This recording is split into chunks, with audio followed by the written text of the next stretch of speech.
Benjamin Boivin, mercredi dernier, l'Assemblée nationale du Québec a adopté la loi 31 modifiant diverses dispositions législatives en matière d'habitation, dont la possibilité de céder son bail à une personne de son choix. En fait, ce sera plus possible, si j'ai bien compris. En fait, c'est que ça donne la possibilité aux propriétaires de refuser, plutôt.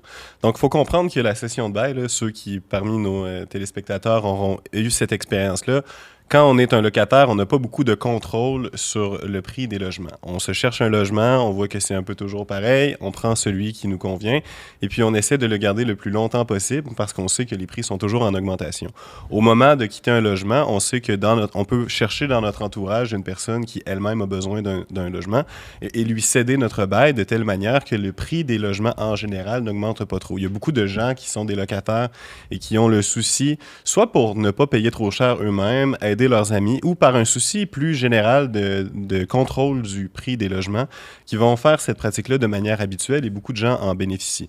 C'est possible pour le propriétaire, dans le régime actuel, de refuser seulement dans en situation où il y a des motifs sérieux.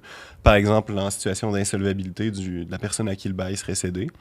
Mais maintenant, avec cette nouvelle loi-là, il ne sera plus possible pour les locataires d'être certains de pouvoir céder leur bail parce que les propriétaires peuvent refuser selon leur bonne volonté. OK, mais là, on est en contexte de crise du logement. Benjamin, le gouvernement prétend qu'il fait cette loi sur l'habitation, qu'il y a plusieurs mesures, là, pas juste celle-là, pour aider, contribuer à atténuer cette crise. Comment est-ce que ça va aider les locataires qui ne puissent plus céder entre eux leur baux? Bon, bien, comme tu l'as dit, la loi, elle a une portée très générale. Il y a des mesures qui visent différents secteurs d'activité, dans tout ça dans le contexte général de l'habitation, la réglementation municipale, etc.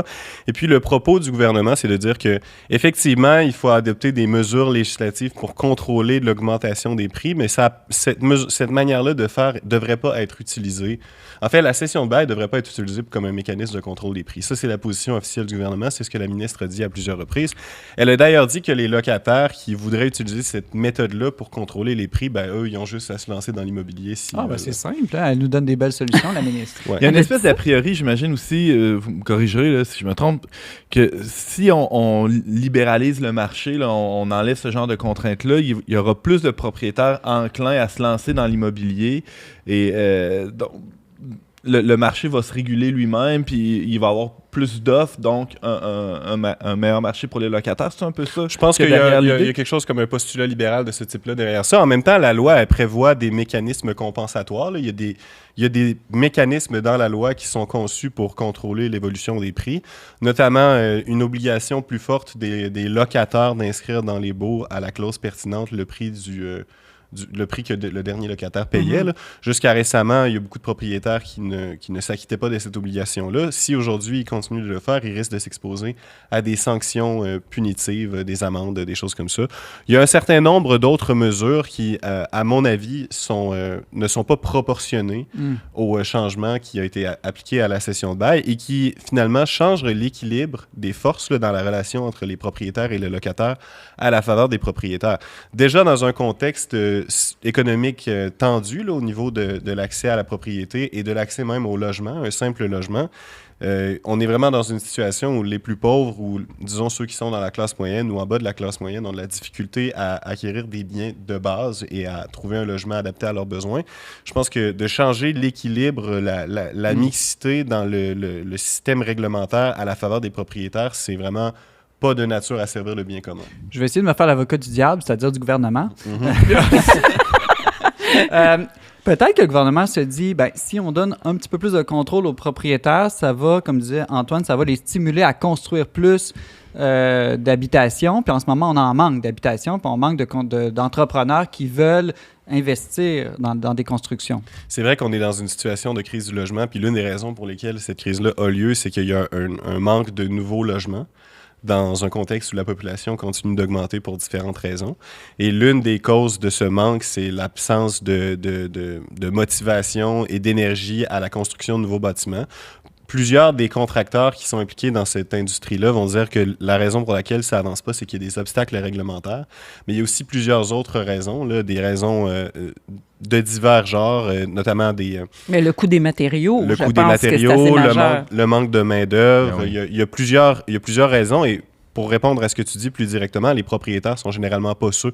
Ça arrive là, qu'il y a des propriétaires qui sont également des constructeurs, mais les propriétaires, ça touche un vaste bassin d'individus qui, plusieurs, sont simplement les propriétaires de bâtiments, soit qu'ils ont acheté, soit qu'ils ont hérité. C'est vraiment... c'est un peu une réponse facile à un problème qui est plus complexe. Est-ce qu'il n'y a pas une mesure qui va permettre à certaines municipalités de mettre entre parenthèses, disons, leurs normes d'urbanisme pour favoriser des nouvelles constructions? Ben justement, un peu dans un même esprit de libéralisation, là, dans l'idée qu'en réduisant les normes, on va favoriser le développement d'un marché qui va servir l'intérêt de tous. Il y a une disposition dans la loi qui prévoit que dans les municipalités de plus de 10 000 habitants ou où il y a un taux d'inoccupation des logements de moins de 3 %, c'est-à-dire une municipalité où les logements sont très occupés. Ce qui est le cas quasiment partout au Québec. Ce qui est le cas presque partout au Québec. Dans ces municipalités-là, pendant une période temporaire de 3 à 5 ans, l'initiative de construire des bâtiments de plus de 3 logements sans respecter le cadre réglementaire relatif à l'urbanisme, donc des règles d'urbanisme que chaque municipalité produit, ben ça va être permis. Et donc, on peut s'attendre à la construction dans les prochaines années, à la suite de cette loi-là, de bâtiments qui risquent d'être des verrues urbaines, des verrues dans la ville, des projets d'enlaidissement. On sacrifie la beauté et l'harmonie pour la beauté, pour la rapidité. Et donc, on cherche à régler un problème à court terme par une solution qui va créer des problèmes importants à long terme. Une fois qu'on a des bâtiments, des parcs immobiliers affreux construits partout à travers les villes, partout à travers le Québec, on ne se débarrasse pas de ça comme on veut. Là. Le logement, Benjamin, c'est quand même pas un bien comme un autre. C'est assez fondamental. D'un point de vue, je dirais, de la doctrine sociale de l'Église catholique, est-ce que ça a une place particulière au niveau des droits? Ou ben oui, évidemment, les besoins les plus élémentaires comme se loger, se nourrir, se vêtir, chaque individu a droit à ce que ces besoins-là soient rencontrés. Il y a divers moyens qu'une société peut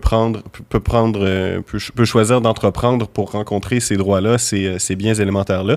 Mais il faut comprendre aussi que plus profondément, le fait qu'une grande partie de la population, notamment des gens qui voudraient être propriétaires et qui ne le sont pas, n'aient pas accès à la propriété, là, justement, là, puis que ça met beaucoup de gens dans des situations où ils doivent se chercher un logement plutôt que se chercher une habitation à laquelle ils vont pouvoir donner un peu du leur. Ben ça aussi, c'est un problème que la doctrine sociale de l'Église auquel la doctrine sociale de l'Église a des choses à dire. Merci beaucoup. Benjamin, j'ai l'impression qu'on va reparler de cette crise de logement dans les prochains mois. Ça se réglera justement pas si rapidement, malgré la loi 31. Voilà, tu es chef de pupitre au magazine Le Verbe. Merci. Merci.